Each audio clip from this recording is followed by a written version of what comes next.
சத்குருவே சரணம். இந்த வரன் பார்க்கறது அப்படிங்கிறது மிகப்பெரிய ஒரு விஷயம்.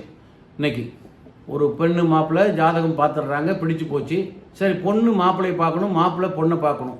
இப்போ எங்கே பார்க்குறது? ஒரு நாள் பொண்ணு வீட்டுக்கு மாப்பிள்ளை வராங்க. வந்து பொண்ணை வர சொல்லி அந்த காஃபி டீ எல்லாம் கொடுத்து பொண்ணு மாப்பிள்ளையும் பார்க்குறாங்க. இந்த நிகழ்ச்சியை நீங்கள் என்ன பண்ணுங்கள், கோயிலில் வச்சுங்க. பெண் பார்க்குறதுங்கிறத கோயிலில் வச்சு பார்க்கட்டும். ஒன்று பெருமாள் கோயில், இல்லை என்றால் முருகன் கோயில். சிவன் கோயில், அம்மன் கோயிலில் கூடாது. பெருமாள் கோயில் சிறப்பு, ரெண்டாவது இடத்துல முருகன் கோயில். இதுதான் ரொம்ப சக்ஸஸாக இருக்கும். நிறைய பேர்ட்ட சொல்லி அவங்களுக்கெல்லாம் நல்லபடியாக திருமணம் ஆகிருக்கு. இந்த வரன் பார்க்குறதையே நல்ல அழகாக போய் பொண்ணையும் மாப்பிள்ளையும் ஒரு 5 நிமிஷம் சன்னிதானத்தில் பார்க்கலாம், பேசலாம், தவறில்லை. என்னென்ன இந்த ஆரம்பம், அதாவது ஒரு பெண் வீட்டாரும் மாப்பிள்ளை வீட்டாரும் பிள்ளையார் சொல்லி போட்டு அந்த பேச்சை துவக்குகின்ற இடம் ஒரு திருக்கோவிலாக இருந்தால் அது சுபத்தில் முடியும்.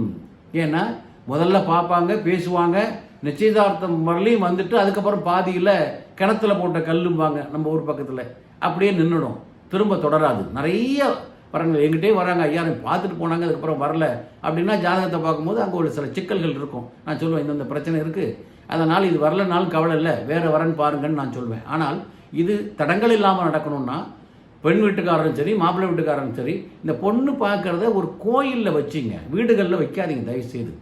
நான் திருமணத்தையே கோயிலில் வைங்க, நிச்சயதார்த்தத்தையே கோயிலில் வைங்க. ஏன்னா எந்த பிரச்சனையும் இல்லாத மணமக்கள் 100 ஆண்டு காலம் நல்லா வாழ்வாங்க, அந்த வாழ்க்கை நல்ல சிறப்பாக இருக்கும். எந்த தோஷமாக இருந்தாலும் அங்கே கடவுள் சன்னிதானத்தில் எடுக்கப்பட்டுரும், ஒரு பிரச்சனையும் இருக்காது. அதனால் இந்த வரன் பார்க்குறத அந்த திருக்கோயிலில் வச்சுங்க, பெருமாள் கோயில், முருகன் கோயிலில் வச்சுங்க.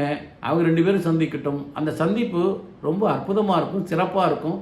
இறைவன் அருளால் அவர்களுடைய திருமண வாழ்க்கை நல்லா இருக்கும். தடங்கள் இல்லாத அந்த திருமணம் நல்லபடியாக முடியும். பெற்றோர்களுக்கும் மன சந்தோஷமாக இருக்கும். சரிங்களா? அதை ஃபாலோ பண்ணுங்கள். ஏதாவது சந்தேகம்னா எனக்கு தொலைபேசியில் தொடர்பு கொள்ளுங்கள். சப்ஸ்கிரைப் பண்ணுங்கள். வாழ்த்துக்கள். வணக்கம்.